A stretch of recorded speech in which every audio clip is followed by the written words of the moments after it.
The following is a recorded program of an actual stroke support group. The comments expressed are the personal opinions of the participants and not necessarily the opinions of the producers, sponsors, or the broadcasters of this show. This program is not to be used as a way to diagnose or treat any medical condition that you may have. Please consult your doctor or healthcare professional before making any changes to your current medical routine. Stroke. Stroke. Stroke. It comes out of the blue, sometimes without warning. But those who survive it should never lose hope.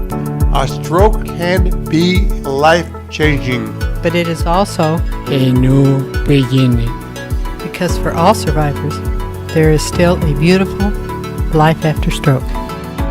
Hey everybody, welcome to Life After Stroke. I'm Christopher Ewing. Today we are broadcasting from our home base at Providence St. Joseph's Medical Center in Burbank, California. And we have a very special guest here today who I'm just so thrilled was able to make it today because just kind of have like a little personal affection for her just because she's helping me get my life back together. Our special guest today is Zhang. She is a doctor of medicine in Beijing, China. And here in the United States, she's a Neuro-Certified specialist in physical therapy at Cedars Sinai Medical Center. Cedars Sinai is the hospital that basically helped save my life, and Qing is one of those who's helping me get my life back together, and she just knows I'm crazy about her, and there's nothing she can do about it. She is just so awesome, and I'm so glad that she was able to come. And with us also is one of our stroke survivors, Dave, who's just an awesome... I tell you, Dave, I say it every show, every time you're here, you are like the epitome of recovery. So I want you to say still going. It's still going. Yeah, my name's Dave. I had a massive right frontal stroke. I was completely paralyzed on my left-hand side. And if you could see him now, you guys, you would never even know it. I mean, it just, and what do you think? And I know that you've said that yoga helped, Tai Chi helped, water aerobics, you said Water helped. aerobics, Tai Chi, and yoga. Gotcha. So it's been since 2016. 2016 is about 2 years, yeah. Okay. And when did it really kind of like, okay, because I mean, I would say you're like 100%, but you know where you were at, because I think you said you can't swim yet and stuff like that. Can't swim yet, yeah. Yeah. But when did you really start to get a sense like, wow, you know what? I got a lot of this back. This is good. I haven't got to that point yet. Really? You don't feel that yet? No. I mean, you're telling me you're carrying hot coffee. I mean, I've seen you carrying come hot in here. coffee. I still want to be able to get on a bicycle and just, buzz down the street. Yeah. But I guess from being flat on your back, you said you were completely paralyzed on the left side. Paralyzed on my left-hand side. Gotcha. Yeah. When did all of that come back online to the degree that it is right now? It didn't really come back online. What had happened is my left arm started moving. Then they said my fingers would come on after that. Mm-hmm. But I think when my arm started moving, I don't think I stopped moving it. I was always lifting something or trying to hold on to something. So my wife gave me like a rolling pin to twist in one hand and try to hold it in the other hand. Right. And I would do that. Then I would do the manipulation of the fingers. Right. Just keep trying to do that and just do it over and over again. He's touching his fingers to his thumb one after another back and forth. And that is a great exercise, really great. And, I have to tell you something else, because you were on last week's show. And something you said, because you and I are kind of cut from the same cloth with our post-stroke pain. And you were saying how your shoulder hurts or your arm hurts still. It still hurts. But but I know it's the brain, exactly. So I just keep going through it. Well, I got to tell you, you helped me significantly. You don't even realize it. You even helped me today because I was doing something I thought about you this morning. Because whenever I go to move my arm, it hurts like crazy, and it's like you just got to keep doing it. And the more I kept moving it, the less it hurt. Yeah. And so I thought about you. I was like, doggone, Dave, you go broke. Thank you. Well, you know what? It's like when you open a door. At first, it was like hand towards door, open hand, close hand, turn knob. Now it's like, go in, open the door. Now, did you think about those kind of steps exactly in that kind of minute way in trying to get your arm and hand to come back online? Yes. Huh. Because turning a knob and things like that is a tough thing, post-stroke. It is. But after a while, it's like, now it's like, pick up umbrella. Now it's like... Yeah, sure. I mean, you just did it like it's like, Sure. Pick up coffee. Yeah. But when you couldn't originally reach for a knob and turn it, you would think those steps through, just you just said. Huh. And then I relented and used my right hand. Yeah, right. I think we're all a little guilty of that. Yeah. And then through doing that exercise, how long until that exercise actually worked and paid off and you were able to just kind of do it as easily as ever? Maybe about 3 months. 3 months, okay. All right, note to self, everybody. Note to self. I tell you, Dave is like literally the poster man of recovery. Well, I mean, I'm not anywhere near where I'd like to be. Yeah, I'm sure. Yeah. I mean, you should have saw me before. Oh, yeah. Yeah. I bet. Truthfully, I bet. Well, man, it's so good to see you again, and really glad to have you. Seated next to Dave is Miss Helen. Miss Helen, why don't you say hi to everybody who's listening? Hello, I'm Helen. And when did you have your stroke, Miss Helen?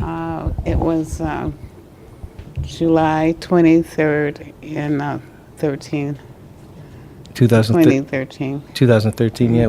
Boy, I tell you, we always remember the date, too, don't we? Boy, oh boy. It's like our second birthday almost, just the fact that we were able to, absolutely. Well, so good to see you, Miss Helen. And our attention turns now to our featured guest, who I'm just so thrilled to have here. Again, her name is Zhang. She is a doctor of medicine in Beijing, China. And here in the United States, she's a Neuro-Certified specialist in physical therapy at Cedars Sinai Medical Center. And full disclosure, she is my physical therapist.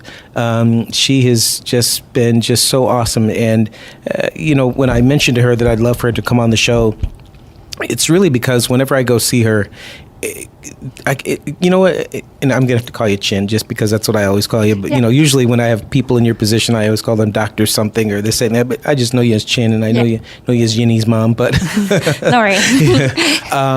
But, Chin, I got to tell you, and I said this to you before, there's something about the way that you explain things that is so dead on. It's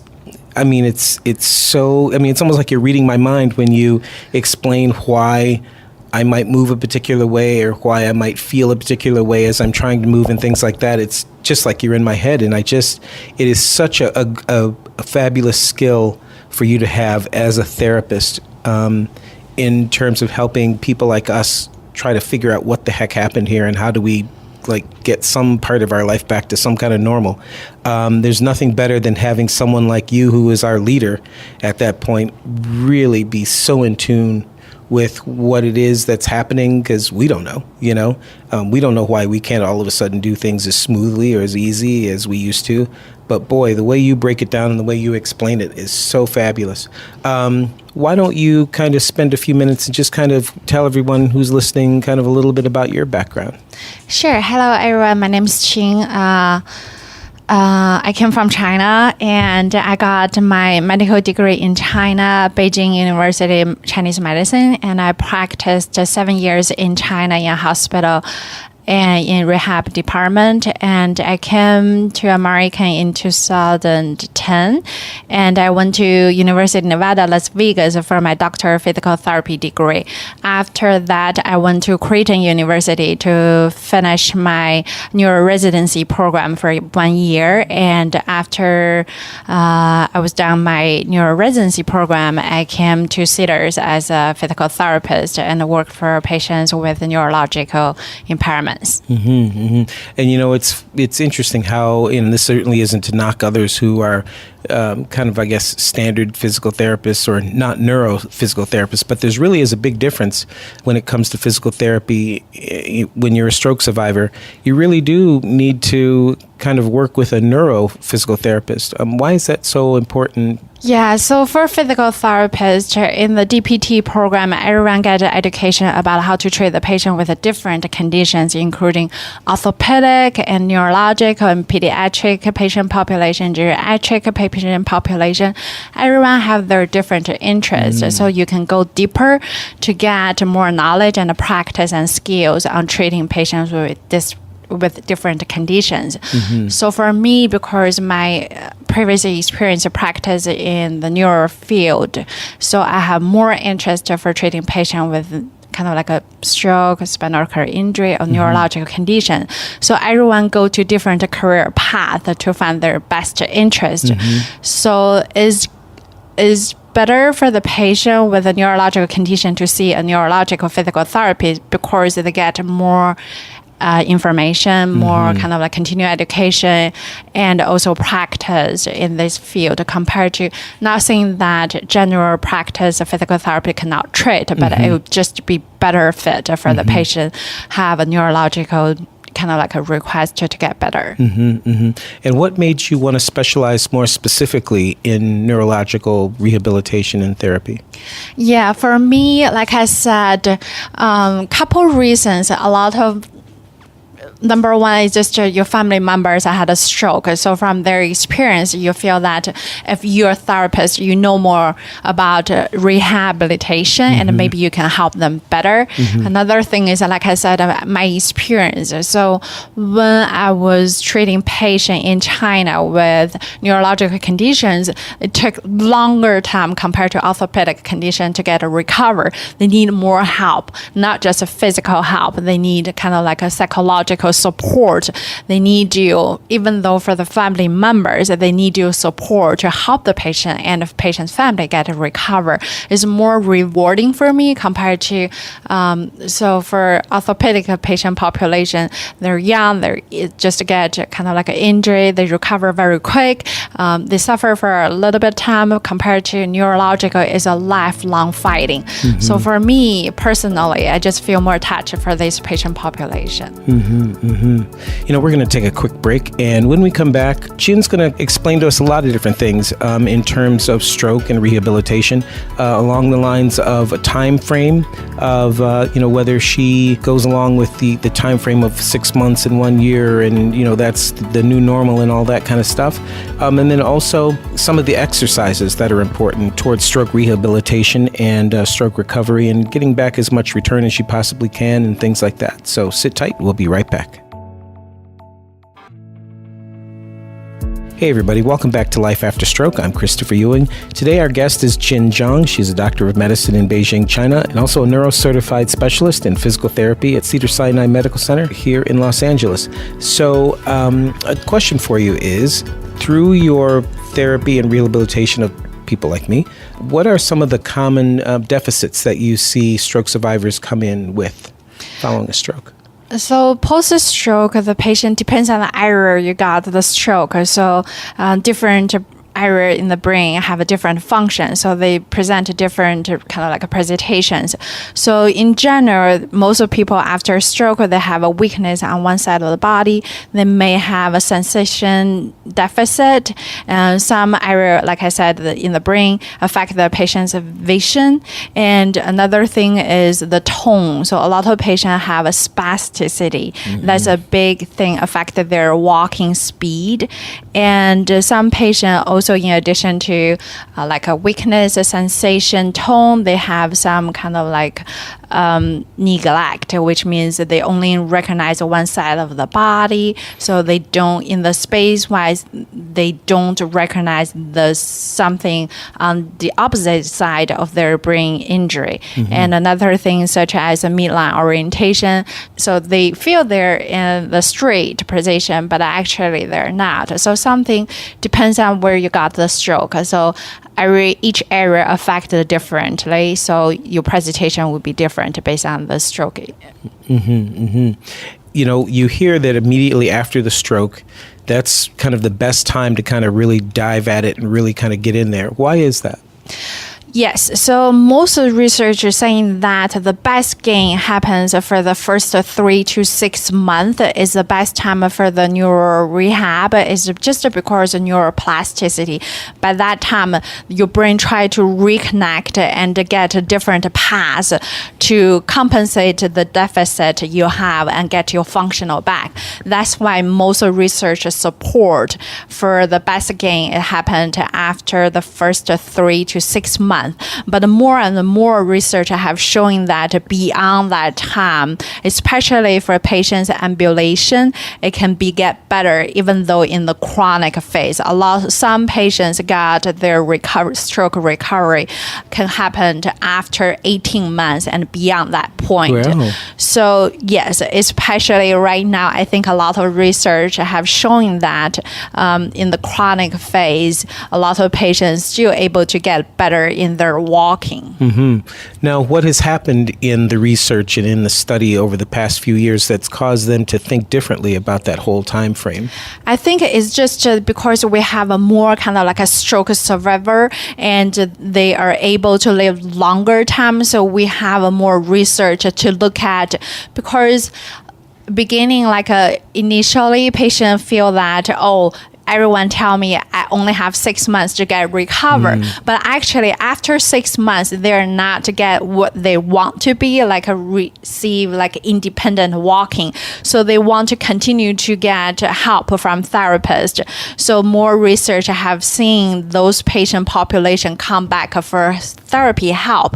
And then they want to look at if they are in the chronic phase, we still able to help them to get better. But we do support the conclusion that even though you're beyond like the best gain frame, and we're still able to help them, like I said, to get better, faster walking, longer distance, and also better balance. But maybe just the technique and skills and treatment session would be a little bit different. You have to be more aggressive compared to the beginning, because at the beginning you try to learn, just like the new baby, try to learn walking, try to learn how to sit to stand. But in the chronic phase, you already know how to stand up, but the quality and the speed is different. The way you're doing it is different than before. So you want to get better, return to like a fully return like you were doing before the stroke. That need a little bit of different training. So for example, if you weight shifting to your stronger side, you still able to sit, to be able to be independent, to stand up, but you are not in the midline. You shifting, you use more for your stronger side. So in the chronic phase, we had to put more effort to not teaching you how to stand up, teaching you how to shift your weight back to your midline and trust your weaker side. So are those kind of like new habits that we've developed post-stroke? Like, okay, so we have our stroke, we're laying in the hospital, nothing's working. And then little by little, they get us out of bed when we're in rehab and we start to develop at least the ability to walk at all again. And then through that relearning of walking, is that being off of the midline, is that because we've developed kind of a habit, or we're just off balance because of the stroke, that we kind of have to learn how to get rebalanced to get on top of that and find that midline?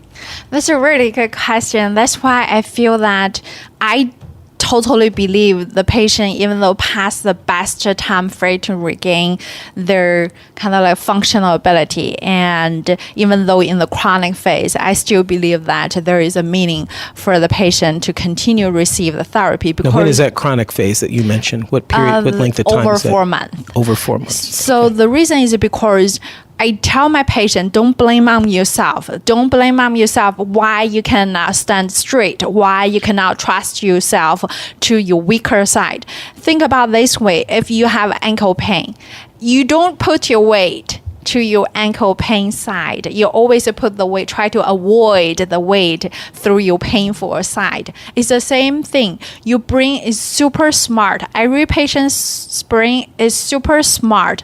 They know they have a stroke. They know they have weakness on one side of the body. Your brain always prioritizes your safety versus the quality of your walking. In order to get you safely walk, you have to shift your weight and use your stronger side to compensate. Your brain just pick up what you can and present the way you should be to walk safely.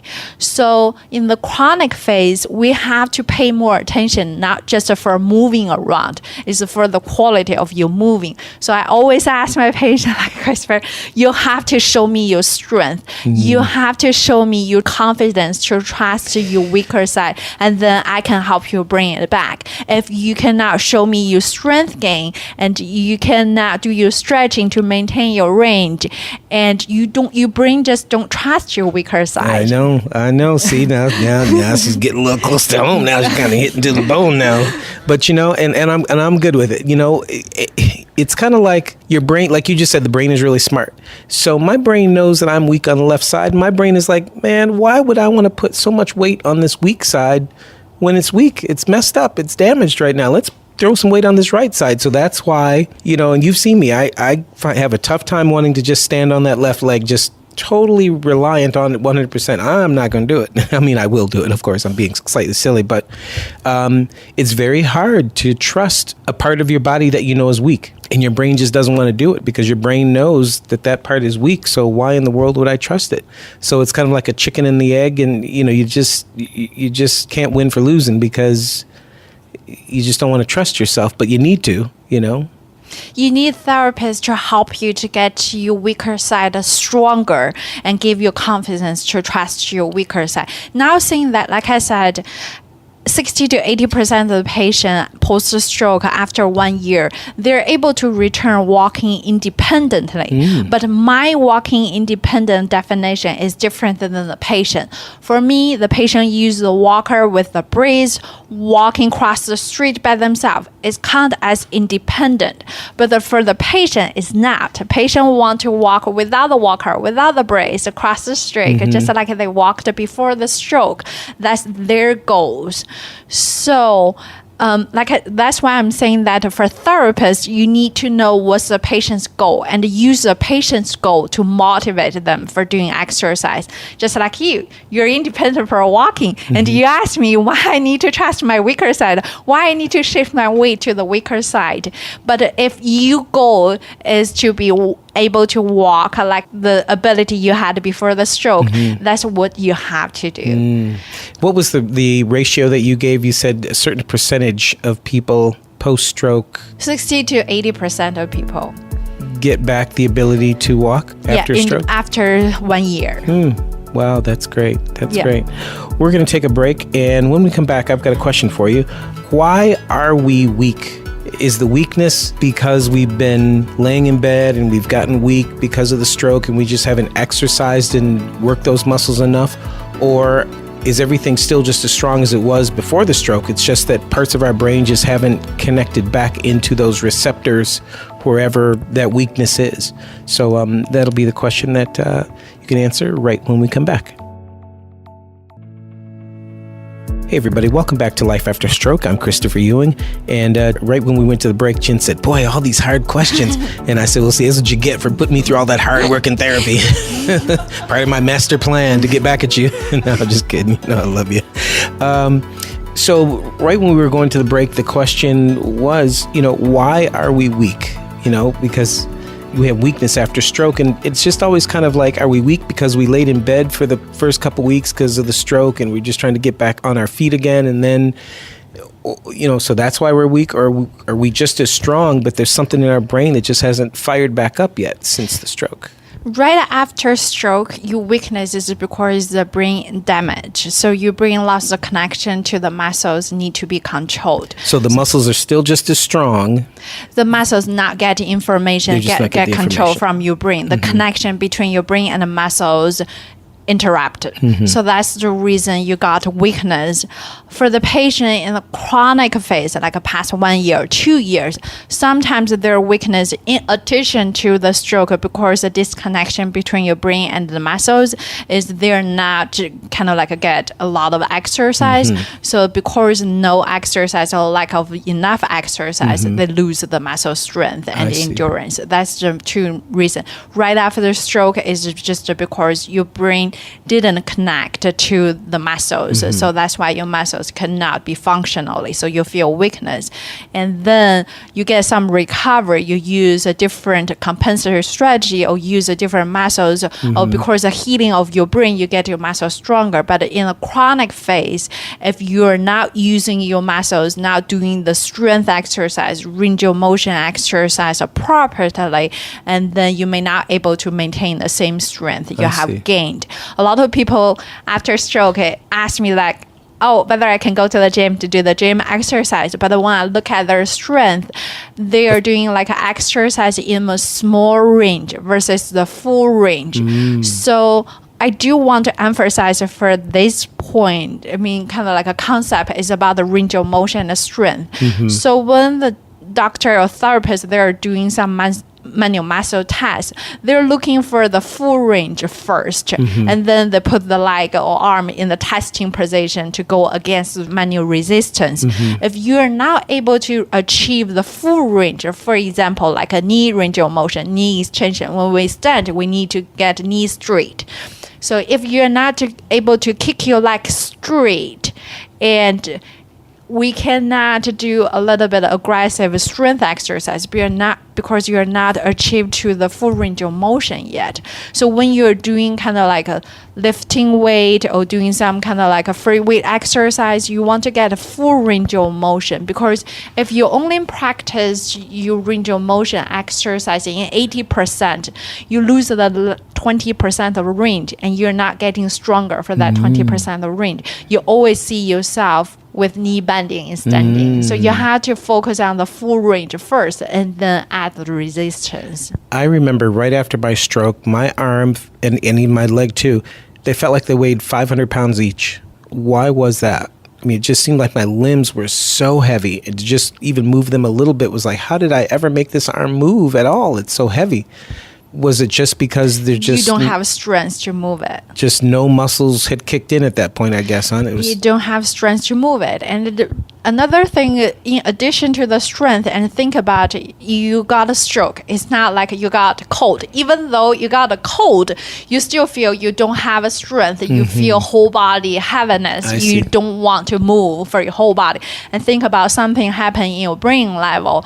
It's just the recovery from the stroke take times, and all these feelings like I don't have strength, I'm so heaviness. You're laying on the bed, you lose your strength and you lose your endurance for doing your activities.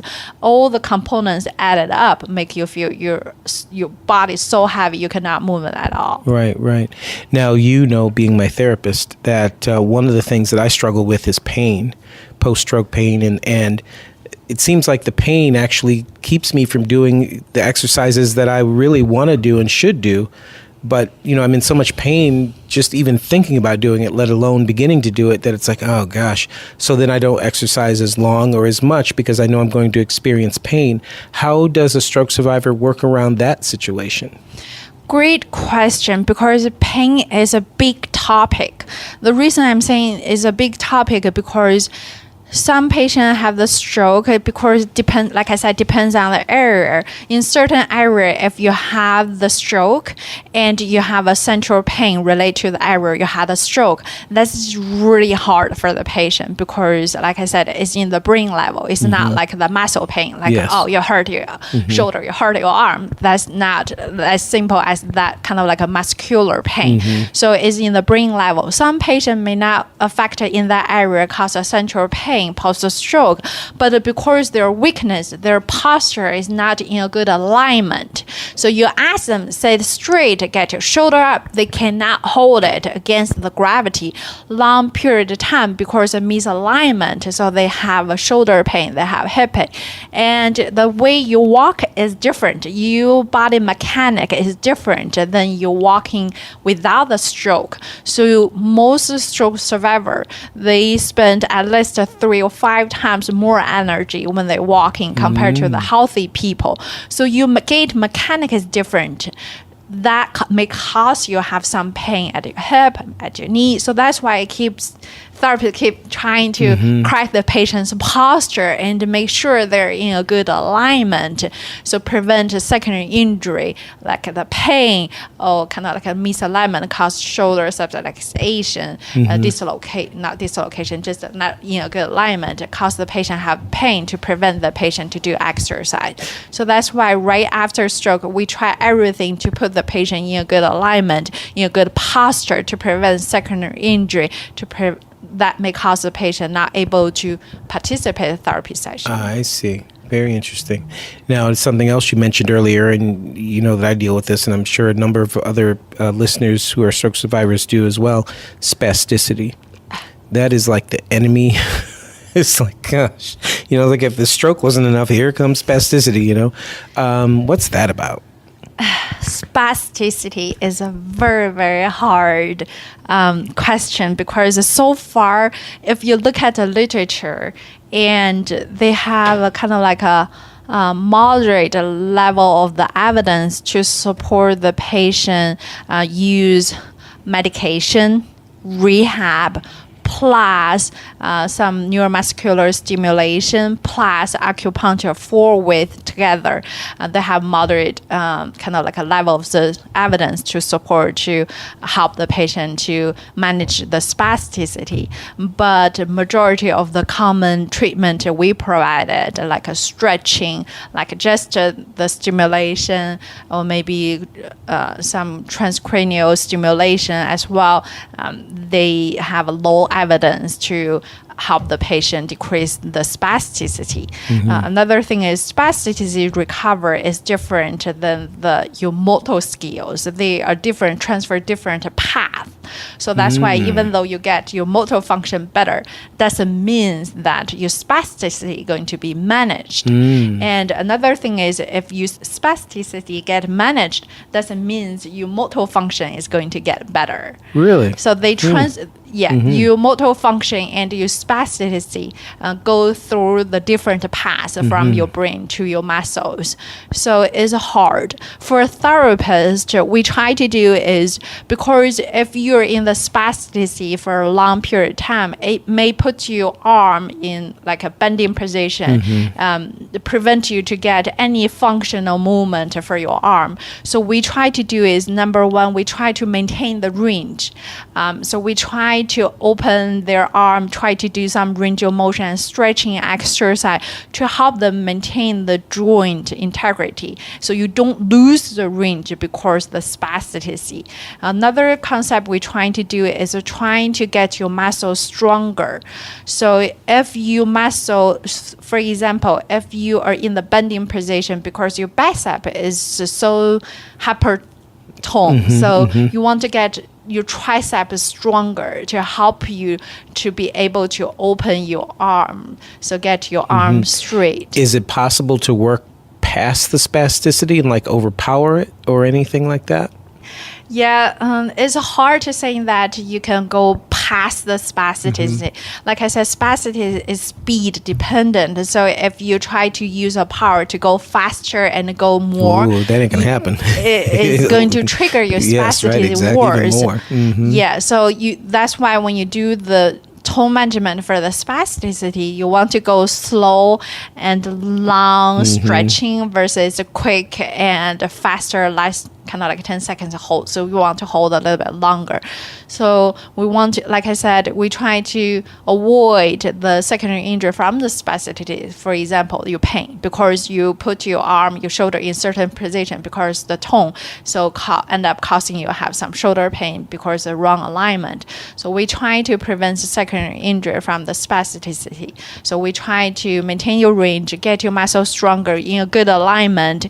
In the meantime, we do encourage the patient talk to the doctor, because right now most of the research still support for using the medication to manage your tone. Yeah. When it comes to tone, why does the tone kick in so strong? I mean, what makes tone? Because I mean, I had like hypertonality, I guess, almost instantly as soon as I started therapy in the rehab hospital. I mean, man, my leg just froze straight sometimes, wouldn't bend. I mean, it was just like hyper. It depends on the literature about the percentage of the patient have a tone. So 20 to 40% of the patient after stroke, a lot of patients experience the tone. The tone doesn't kick in typically after the first week of the stroke. And then the reason the patient have the hypertone is just because your brain sending the information excited and inhibit your muscles. So the path sending the information to inhibit the muscles get kind of like imbalance between excited and inhibit your muscle. So because this imbalance cause your muscle super excited, so that's why you got the tone. That's the kind of like the concept mechanism for the spasticity right now. So if they're saying that if you put the monitor to look at your muscles, so we do is from the kind of like a stretch reflex. So if you're in the healthy people, you look at their bicep, you put the monitor there. So when you stretch the bicep, even though you have the kind of like like the stretch reflex, but they didn't track the muscle activation. But for the patient after stroke, when they look at their muscle kind of doing the quick stretch reflex, and the speed is about 60 to 180 degrees per second, they didn't, like I said, they didn't see the muscle contraction for the bicep for the healthy people, but the group of the patient after stroke have spasticity, they can see the contraction of the bicep. So it's just an imbalance between excited and inhibit from your brain path. Now, when it comes to range of motion, is it possible to like lose all range of motion, or like if the spasticity has caused you to kind of keep your arm up for an extended period of time and things start to get tightened and the tendons shorten or whatever, I've read about stuff like that, is it possible to kind of get it stretched back out, or is it ever too late? Like I said, the tone kick in after a week of stroke as early as can. So that's why I'm saying that we have to try to, at the beginning, when really we early realize on. you have the tone hypertone, we have to try to teach you how to do the stretching and try to maintain the length of the muscle, maintain the joint range of motion. Let's say somebody who's like a year out now, though, like a year or 2 or even 3 years post-stroke. What can you do in terms of range of motion in that case if there's people who have lost some range of motion? If they're already in the contracture position, they're not able to be moved by therapy yourself. And we typically do is the doctor going to give you kind of like either the Botox or the injection and try.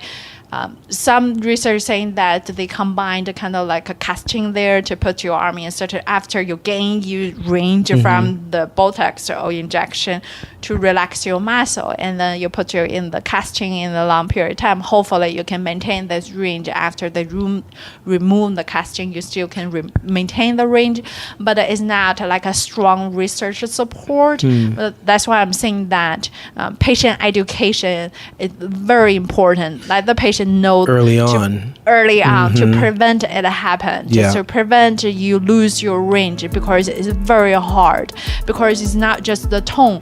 After a long period of time you are in this position, your muscles actually change. That's what I mean. So is it possible to change them back, or is it? No, it changed to the connective tissue. So it's the different. They don't have the elastic feature. Okay. So that's why we want to keep moving them to prevent it happen in early phase. So important. My goodness. Okay. Well, we're going to take another break. I know we've got some questions here and stuff like that. So everybody sit tight and we'll be right back. Hey, this is Christopher Ewing with a Life After Stroke health tip. Now, you always hear people ask the question, how did we ever live without cell phones? Well, today, our cell phones can actually help us live. Whether your cell phone is an iPhone or an Android phone, if you have a previous medical condition, and especially if you're a stroke survivor, then you absolutely want to have a medical ID on your cell phone. Now, a medical ID is a special link that sits right on the home screen of your cell phone, where someone like an ambulance driver or a doctor or any first responder to any medical emergency that you may be having can find the important medical information that you want someone to know if you're not able to tell them yourself. Maybe because you've lost consciousness, or you're having another stroke, or maybe you're just unable to speak or remember the information for whatever reason. All someone needs to do if you're having an emergency is click on the medical ID link on your phone, and there they can see all the important information that you've listed there, like your name, any prior medical condition that you may have, any medications that you may be taking, as well as the phone number of the person who should be notified if you're having a medical emergency. Now, on most phones, the Medical ID app is already on your phone and ready to be set up. And if you don't see a Medical ID app currently on your phone, then all you have to do is go to Google Play or the iPhone App Store and download any Medical ID app that you choose. And best of all, most of the Medical ID apps you can choose from are free. So having a Medical ID link on your phone is super important to have. And what's even cooler is, in an emergency, the first responder can even access your Medical ID info, even if your cell phone is locked and requires a password to open it. If you need more information on where to find a Medical ID app and learn how to activate it on your phone, or if you have a really cool health tip that you'd like to share with others, just go to our website, www.thestrokechannel.tv. I'm Christopher Ewing, and this has been a Life After Stroke health tip. Okay, everybody. Welcome back to Life After Stroke. I'm Christopher Ewing, and the room has just everybody's just lost control. The whole room is just out of control right now. Every show I say that during the commercial breaks, that's when more questions come up. And man, I said we're going to a break, we'll be right back. And all of a sudden questions started flying from all over the place. I'm like, wait a minute, y'all. Let me get recording again. And like, oh, wait. The whole room just lost its entire mind. My goodness. Miss Helen's going to have to give us all a whooping in here in a minute now. She's going to straighten us all out in a second here. All right. So anyway, welcome back, everybody. We're talking with Zhang. She is a doctor of medicine in Beijing, China. And here in the United States, she's a neuro-certified specialist in physical therapy at Cedars Sinai Medical Center. And full disclosure, she is my physical therapist, and I love her to death because she is helping me get my act together. So anyway, now we've got a question over here from Miss Wanda, who just couldn't wait to ask. And it was a really good question. That's why I'm like, well, wait a minute, because people at home probably have the same question. So now go ahead and ask your question. Okay, thank you. Doctor, I was asking a few questions, but my latest question is, you mentioned the connective tissue and the function of it, I guess, or functionality of it, does it go into atrophy when the muscles are not used after suffering the stroke? Or like my mom, she's 5 years out, I guess she would be in the chronic phase. Can you elaborate on that a bit more? Good question. That's a really good question. They do have a disused atrophy, which means when the patient not using the muscle, and when the patient doing exercise, not exercise the muscles we target, there is a disused atrophy, which means you don't use the muscle kind of get atrophy. And how much, how often or how frequently should a survivor be using their muscles? Mother. She looked at her mother. Your daughter just gave you that look. You know that look you gave her when she was young. Now you got to look back, didn't you, Miss Helen?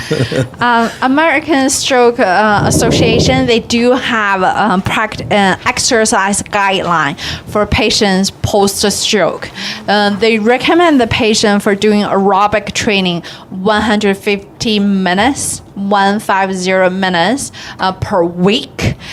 You can do 20 to 60 minutes each session, and minimal time would be 10 minutes. So you can do 10 minutes and add it up to 20 to 60 minutes per session. So 150 minutes per week. That's for your your aerobic training. For the strength, we do recommend, the American Stroke Association, they do recommend for doing 2 or 3 times per week. You do 8 to 6 major muscles, 1 to 3 size, and 10 to 15 repetitions. And they also recommend for stretching exercise 2 or 3 times per week. And stretching should be hold 10 to 30 seconds. So that's their guideline for patient post-stroke. I remember one thing I learned from you a few months ago. You were telling me that just simple walking is not really enough exercise to really get back the ability to walk correctly. Even though you're walking, you were just saying that simple walking does not activate the right muscles enough to get back the ability to walk correctly. So how did you say it? I forgot. Okay. You know. So your question have 2 concepts. Number 1 is the walking, but if walking is exercise. So it depends. For the neuroplasticity, we want the exercise to be task specific. Like I said, if you do sit to stand practice, you're not getting better for your walking and running capability. So we want to be task specific. We want to get high repetition, which means if you do 5 times the sit to stand, may not get better. Maybe you have to get more repetitions. And another thing is a high intensity. So if you already know for the patients, especially like in the chronic phase, they already know how to walk.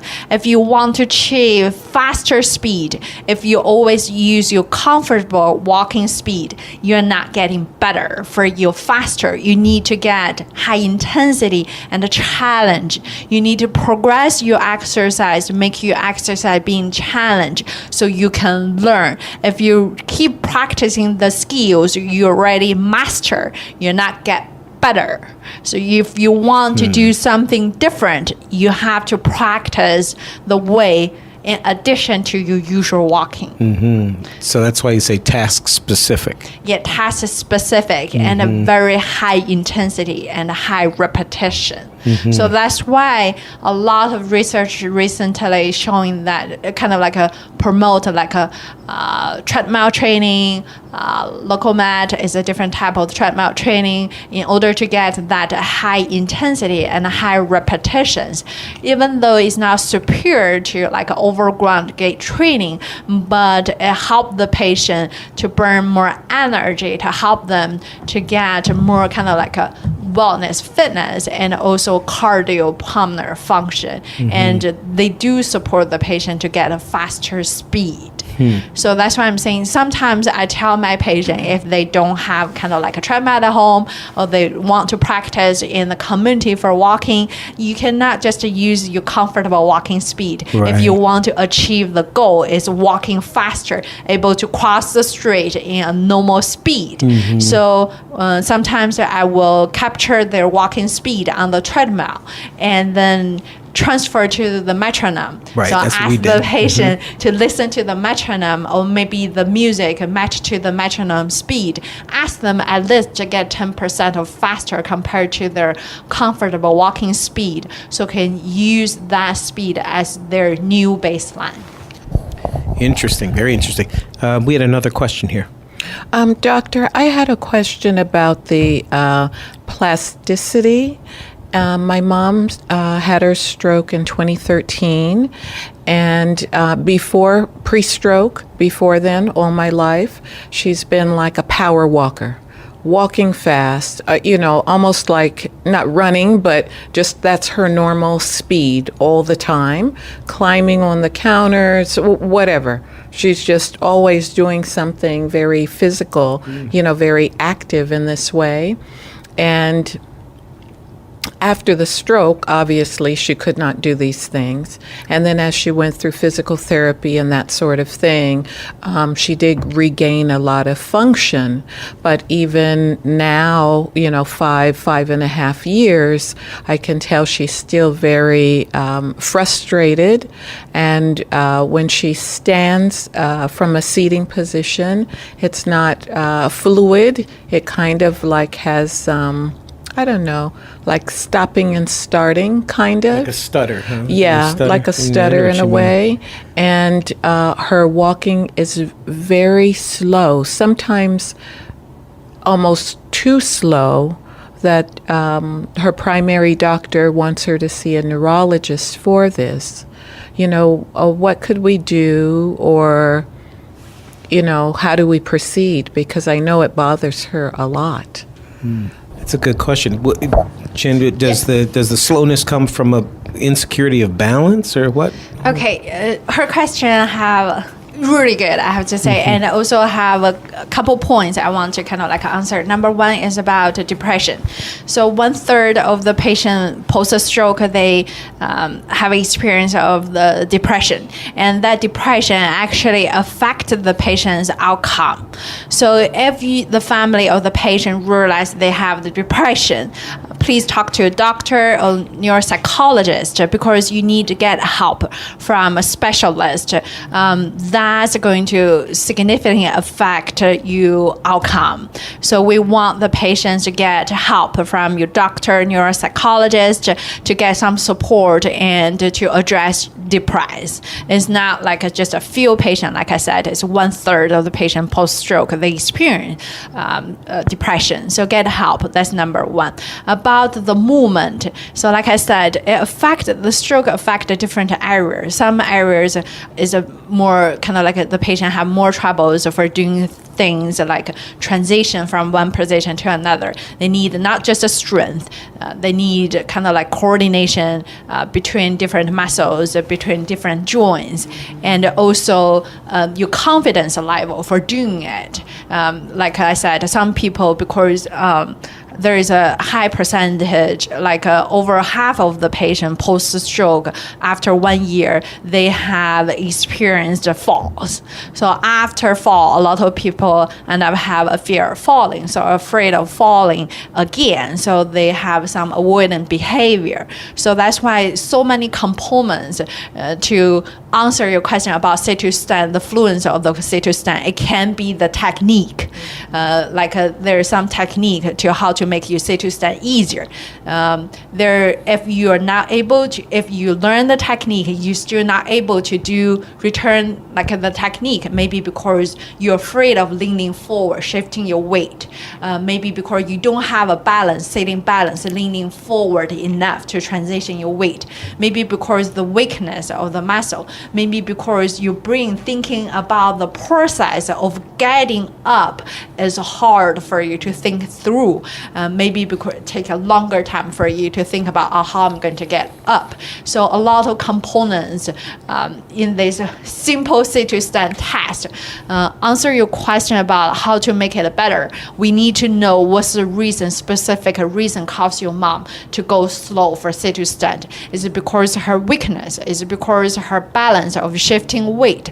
Is it because her processing time? Is it because her fear of falling? Or is it because her coordination? Or is it because she haven't learned the better technique based on her current conditions? So a lot of components there. About the walking speed, same thing. They do say that for the prediction of the patient's outcome, you have a couple components, like the beginning of the balance you have, post-stroke function you have, before the stroke was the kind of like the capability, the physical capability or activity you had been through. So a lot of reasons are going to predict your outcomes. So for walking speed, sometimes it's because you don't, a lot of times like taking a longer stride, you need to have a good calf muscle strength to allow you to push up, lift your heel to take a longer stride. Sometimes it's because you have tightness, you have been sitting for a long time, your hip muscle, flexor, bending your knee muscles too tight. So when you take step, it gets kind of limited for the muscle length. It doesn't allow you to take a longer stride, or because your confidence level for taking longer stride, or maybe because you don't have the balance to take hold yourself in a long stride position. A lot of the reasons cause the patients may have a slower speed.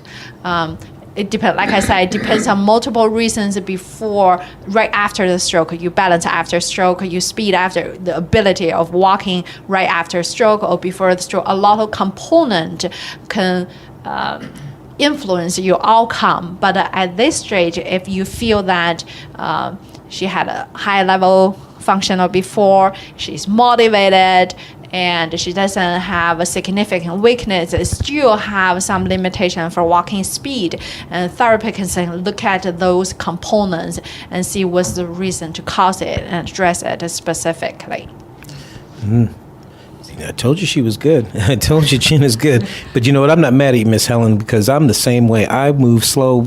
Chin has whipped out the metronome on me a few times because I just feel, I'm like you, I just feel more comfortable walking slower. I don't know if it's because I'm afraid to fall, because I've fallen a few times. It just seems easier, more in balance, more comfortable to just take my time and not be in a hurry, you know? And even when I'm around, I don't know if this happens to you, Miss Helen and Dave, same thing with you.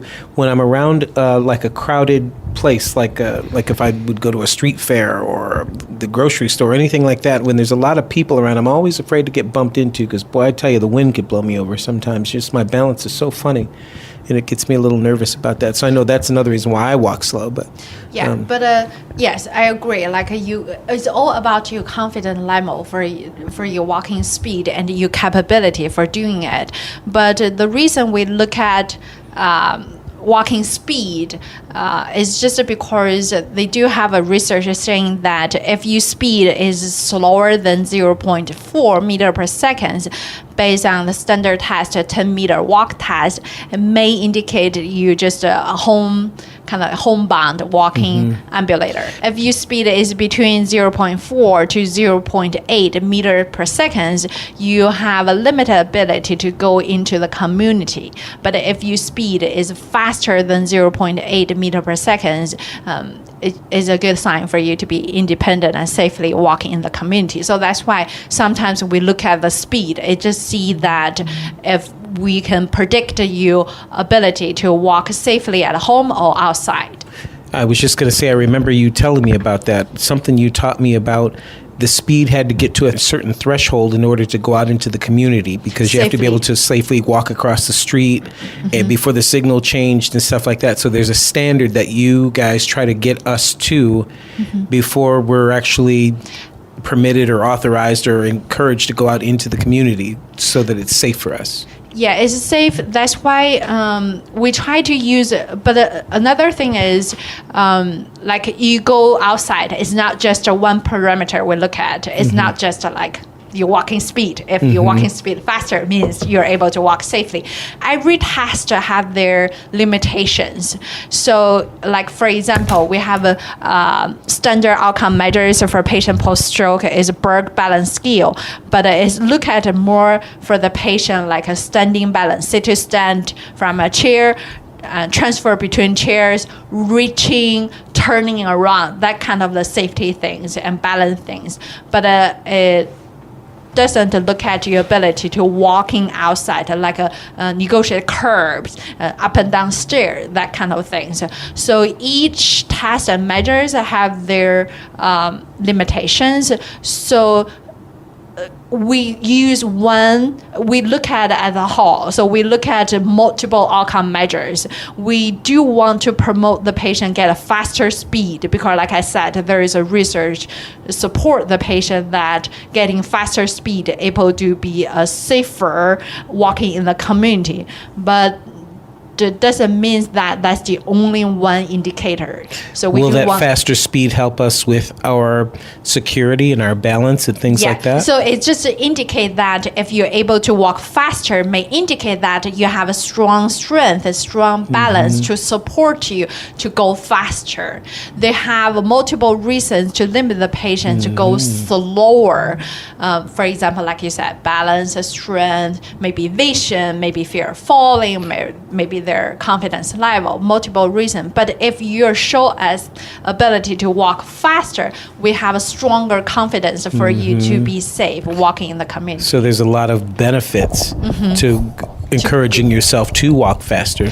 To walk a certain faster speed. So, give us some homework. What are some of the most important exercises that we should be doing that will help encourage us to get as much recovery back as possible? For the patient, if they're able to maintain the full range of motion, so they have strong strength, they have been doing stretching exercise regularly, they're able to do full range of motion, which means to kick your leg straight, for example, when you're sitting. So you can add weight to do some weight exercise in addition to the range of motion, because you're beyond range of motion, you have to do strengthening exercise to make it stronger. For the patient, they're not able to get the full range of motion.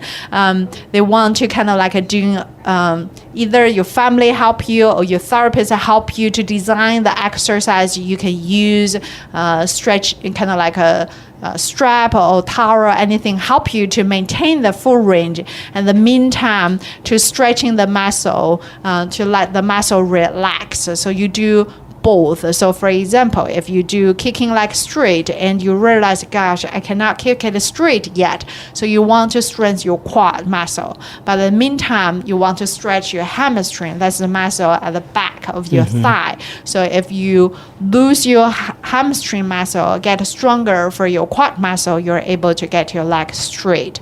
For those patients not able to get full range, so try to get full range first instead of doing maybe 30 or 20 degrees of range for kicking your leg with a weight, because that may not help you to get knee straight when you're walking. The reason, like I said, we try to get a better walking mechanic for a couple reasons. Number one is just the energy cost.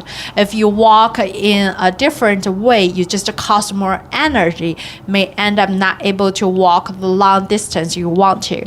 Another reason is for the safety. If you walk differently, you may not able to use your knee or your ankle to help you to do the ankle or hip or knee stretches, so you may not able to respond to loss of balance from those joints. Another reason, like probably, is just to prevent a secondary injury. If you always bending your knee and walking long term, you may end up having hip or knee pain. If you're not able to move by yourself, like I said, if you're not able to bring your ankle, your toes up toward to the ceiling in full range, you probably either need your family or maybe just use your towel, go around your ankle to pull it up to help you to get the full range. So maintain that range, and also stretching your calf muscle allow you to get your ankle in dorsiflexion range of motion. That's the exercise probably going to be the start point. Well, Qin, this has just been awesome, and I know that you and I have talked about you being a part of our strokechannel.tv family, you know, showing some exercises and things like that. So in the coming weeks, I know we're going to be doing some videos and stuff like that that'll show some various exercises and things like that. So everybody kind of keep an eye on the strokechannel.tv for those exercises and all of that. And, you know, before I let you go, final thoughts. I just want to encourage all the patients and try to do some exercise. I know it's very hard. I totally got it, because when I set up my goal for New Year resolution. I'm going to do exercise 2 times a week, and I told my coworker how you doing with that? Yeah, I told everyone like I'm going to do like a 10 weeks challenge, no gym exercise. It's very hard. It's very hard. I totally understand, but at least to keep doing some kind of like just a simple walking and exercise you can tolerate, and talk to your therapist and maybe do some baseline assessment, knowing kind of like what's your baseline are, and you can compare yourself just like an annual physical exam. You check you kind of like a walking speed as your vital sign. So look at, compare, and see if you're getting better or need more help, or you are still maintaining the same level. Try to keep move and try to do exercise as much as you can. If you have any questions, just to talk to the therapist, and therapists definitely can help you. And you're not alone, because you have a support group, you have doctors, a group of people going to help you guys, and we definitely willing to answer all the questions you have and help you guys to get better. It's very tough. I totally understand, but I hope I can do better to help you guys. You're certainly going to have the opportunity to help people when we start doing our videos and things like that, and showing people some of the different things that they can do to help with their stroke recovery. You know, I just have to say, I'm so glad that you could come by today. I just love you to death. I really do. And I'm so glad to be able to kind of share you with everybody else who's listening, because I've just learned so much from you over the past several months, and you have just made a tremendous difference in my life. And oh, thank you. I was going to try to make it through the whole show without any tears. I will. So, but you just know how I feel about you, Qin. I just, and I say it all the time, these doctors and therapists who spend so much time helping us get our life back together, you just can't imagine, Qin, really what it feels like when you're at your most helpless. And people like you that come along and it's kind of like the the mouse that pulled the thorn out of the elephant's the lion's foot or something like that. Yeah, it's you've certainly come into my life at a time when I needed you most, and you have just helped me so tremendously. And I'm sure all of your patients probably feel the same way. I'm sure, So I'm just really glad to be able to have shared you with the listeners today and things like that. And I just appreciate you and love you. So we've been speaking with Zhang. She is a doctor of medicine in Beijing, China. She's also a Neuro-Certified specialist in physical therapy at Cedars Sinai Medical Center. And I just thank you for coming. So I'll see you tomorrow, actually. It's my pleasure. Thank you. I'll see you tomorrow. And everybody listening, I will talk to you next week. Thank you so much for listening. And until next time, remember that there is still a beautiful life after stroke. This has been a recorded program of an actual stroke support group. The comments expressed are the opinions of the participants and not necessarily the opinions of the producers, sponsors, or the broadcasters of this show. This program is not to be used as a way to diagnose or treat any medical condition that you may have. Please consult your doctor or healthcare professional before making any changes to your current medical routine.